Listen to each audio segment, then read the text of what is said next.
Hello guys! ఈరోజు లంచ్‌లోకి మీరేం curry చేశారు? నేనైతే వంకాయ మసాలా కర్రీ చేస్తున్నాను.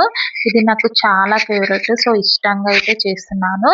ఇక్కడ నేను సీరియస్‌గా వీడియో ఆన్ చేసుకొని వంకాయలు కట్ చేస్తుంటే ఎనకాల నుంచి మా ఆయనొచ్చి ఏం చేస్తున్నారో చూడండి. సో, నేనైతే ఇంగా ఆడుతూ పాడుతూ వంకాయలైతే కట్ చేశాను. ఇది నాకు చాలా ఫేవరెట్. ఇష్టంగా అయితే ప్రిపేర్ చేస్తున్నాను. మీరు కూడా ప్రాసెస్ చూసి ఎలా వచ్చిందో కామెంట్ చేయండి. కామెంట్ చేయడం మాత్రం మర్చిపోకండి.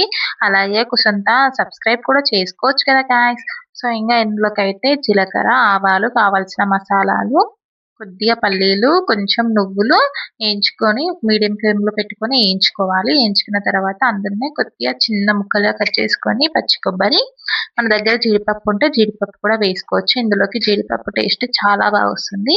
సో, కొంచెం గసగసాలు, ఒక టీ స్పూన్ గసగసాలు ఏయించుకొని మీడియం ఫ్లేమ్‌లో ఏయించుకొని పక్కన పెట్టేసుకోవాలి. ఇవైతే చల్లారిన తర్వాత గ్రైండ్ చేసుకోవాలి. అందులో ఒక ఉల్లిగడ్డ, కొద్దిగా పసుపేసుకొని గ్రైండ్ చేసుకొని పక్కన పెట్టేసుకోవాలి. ఇంతకుముందుకు మనము వంకాయలు వేయించుకున్న ఆయిల్ ఉంటుంది కదా! అదే ఆయిల్‌లో గ్రైండ్ చేసిన పేస్ట్ ఏసుకొని మంచిగా లో ఫ్లేమ్‌లో పెట్టుకొని వేయించుకోవాలి.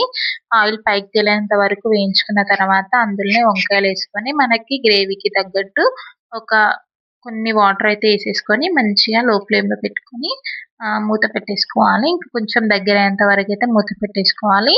లాస్ట్‌లో కొంచెం ధనియాల పొడి, కొంచెం కొత్తిమీర ఏసేసుకొని సర్వ్ చేసేసుకుంటే అయిపోతుంది వంకాయ మసాలా కర్రీ.